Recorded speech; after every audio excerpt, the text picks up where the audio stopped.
Cari amici, buongiorno. Come sapete, a me piace la logica, mi piacciono le sfide logiche e quindi darò una risposta logica a questa argomentazione di Radical Fidelity pubblicata su Aldo Maria Valli. Come ti dimostro in 7 passaggi logici che la maggior parte dei cattolici tradizionalisti è cripto-sedevacantista. Allora, naturalmente parla del Concilio Vaticano II che contiene insegnamenti contrari alla tradizione, che la nuova messa è gravemente carente e chi aveva l'autorità di fare queste cose? I papi. E allora, ma il Papa è il Papa e quindi seguiamo l'argomentazione fino alla sua conclusione logica. Se il Papa non può contraddire il magistero dei papi precedenti, e il concilio contiene errori, la messa nuova è dannosa per la fede, dice qual è la risposta logica? L'unica risposta è che evidentemente tutti i papi, da Giovanni XXIII compreso fino a Leone XIV, non sono veri papi. Bene, cari amici di Radical Fidelity, vi informo che siete appena caduti nell'eresia perché avete rifiutato il dogma dell'indefettibilità della Chiesa che afferma come la successione petrina sarà continua fino alla fine dei tempi. Visto che voi considerate Pio XII l'ultimo vero Papa, morti i cardinali autentici creati da Pio XII, sono decadute le possibilità di eleggere un vero Papa, quindi la Chiesa Cattolica sarebbe finita. Quindi voi siete caduti nell'eresia perché avete rifiutato il dogma dell'indefettibilità della Chiesa. E allora come se ne esce? Se ne esce come vi dico io. Semplicemente è un'illusione che Bergoglio e Prevost non abbiano fatto altro che ripetere i documenti del Concilio, perché i documenti del Concilio, nonostante siano stati interpretati a casaccio dai media, dai modernisti, dai tradizionalisti e ne hanno fatto strame di questi poveri documenti del Concilio, questi erano assolutamente corretti. Vi faccio un esempio. Il Concilio non ha contraddetto le bolle, le encicliche dei papi precedenti dove si dice che nessun cattolico ha la libertà di scegliere un'altra religione per trovare la propria salvezza. Non ha contraddetto questo. I documenti del Concilio, Dignitatis Humanae e Nostra Aetate, hanno semplicemente ribadito un diritto umano di base, che è quello di poter abbracciare per qualsiasi essere umano il culto che più gli si addice, gli si conviene, lo convince. Questo perché? Perché fa parte della natura umana il doversi convertire a una religione in modo spontaneo, quindi nessuno può essere costretto ad aderire al cattolicesimo, nonostante sia l'unica religione vera e nonostante per i cattolici non vi siano possibilità di uscire dal sistema. È un po' come il diritto umano di nascere. L'aborto è un crimine perché lede un diritto umano che è valido per tutti, per i bambini ebrei, musulmani, indù, eccetera. Non è che possiamo abortire i bambini indù e non quelli nati da genitori cristiani, no? È evidente. Quindi nostra etate e dignità disumane sancisce un diritto umano, che è cosa diversa dall'obbligo per il cattolico di non poter uscire dalla religione cattolica per cercare la propria salvezza. Quindi il fatto di non aver capito queste ovvietà del Concilio Vaticano II dimostra semplicemente che voi non avete compreso i documenti del Concilio. Quindi non sono i documenti del Concilio a essere erronei. Quelli che sono stati veramente eretici sono Bergoglio e Prevost. Perché un conto è dire che, per esempio, come si dice nei documenti del Concilio, che in tutte le religioni vi sono dei semi di verità, che è una dottrina antichissima che fa parte della religione cattolica.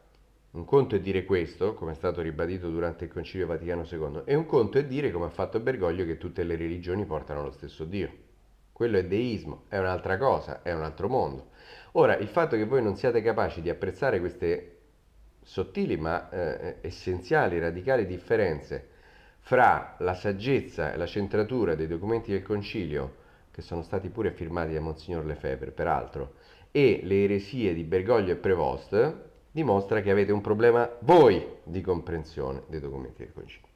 Ora è evidente che Bergoglio e Prevost sono smaccatamente eretici. Com'è possibile? Com'è possibile? Semplicemente grazie al fatto che Benedetto XVI nel 2013 è andato in esilio in sede impedita e non ha abdicato, e quindi questo ha reso Bergoglio e Prevost antipapi da un punto di vista canonico. Quindi non solo non hanno l'assistenza dello Spirito Santo di default, ma sapevano benissimo di non essere veri papi, di non avere titolo, di essere degli usurpatori, e quindi non possono che appartenere a quella frangia massonico, modernista, gnostica che da sempre alligna nella Chiesa, che ha stravolto i documenti del concilio che erano perfettamente centrati e che vi ha dato l'illusione che ci sia una continuità fra Paolo VI e Bergoglio, ma questa è un'illusione, non c'è alcuna continuità.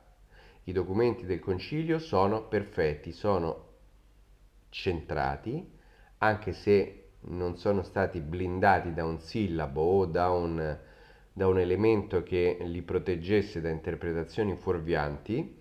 I documenti del concilio sono perfettamente centrati, perfettamente ortodossi. Chi ha violentato questi documenti sono stati prima i media, gli gnostici modernisti, i tradizionalisti con le loro reazioni scomposte, dovute all'incomprensione, all'incapacità di comprensione della centratura di questi documenti, e poi gli antipapi Bergoglio e Prevost vi hanno illuso di essere perfettamente nella scia di questi documenti conciliari. Perché? Perché sono due impostori, sono due massoni impostori che stanno cercando di rovesciare la fede cattolica, cercando una continuità presunta inesistente con il magistero dei papi precedenti. Ecco come si risolve il problema senza scadere nell'eresia. Ma Cionci, tu dici che Bergoglio e Prevost non sono papi, ma allora il dogma dell'indefettibilità? E no, perché con la sede impedita il dogma dell'indefettibilità è salvo, e ve lo spiego subito. Mentre considerare Pio XII ultimo papa è eresia, perché i cardinali di Pio XII sono morti da un pezzo, e quindi sarebbero decadute le possibilità di eleggere un vero papa, i veri cardinali creati dall'ultimo papa Benedetto XVI sono ancora vivi e vegeti. Ne bastano 3 per poter eleggere il vero successore di Benedetto XVI. Quindi c'è tempo fino al 18 agosto 2036, su base anagrafica, quando il terzultimo cardinale più giovane, il cardinale Völki, supererà 80 anni, perderà diritto di voto, rimarranno solo in 2, mancherà il numero legale per eleggere un vero papa. Fino al 18 agosto 2036 c'è tempo per dichiarare la sede vacante per morte di Benedetto XVI, e per far eleggere ai veri cardinali superstiti un legittimo successore di Benedetto XVI. Quindi con la sede impedita non si attacca minimamente il dogma dell'indefettibilità della Chiesa.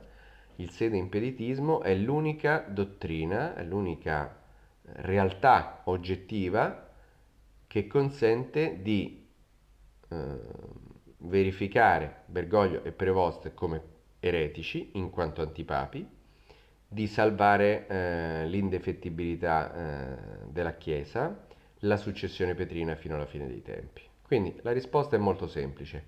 Voi tradizionalisti non avete capito i documenti del concilio, Bergoglio e Prevost sembra che stiano sulla scia dei documenti del concilio, ma invece sono smaccatamente eretici, e possono esserlo perché non sono papi. Infatti un papa vero non può essere eretico. Bergoglio e Prevost sono eretici perché non sono veri papi, ma sono dei malvagi usurpatori gnostici che hanno fatto le scarpe a Benedetto XVI, il quale però con la sua sede impedita li ha messi fuori legge.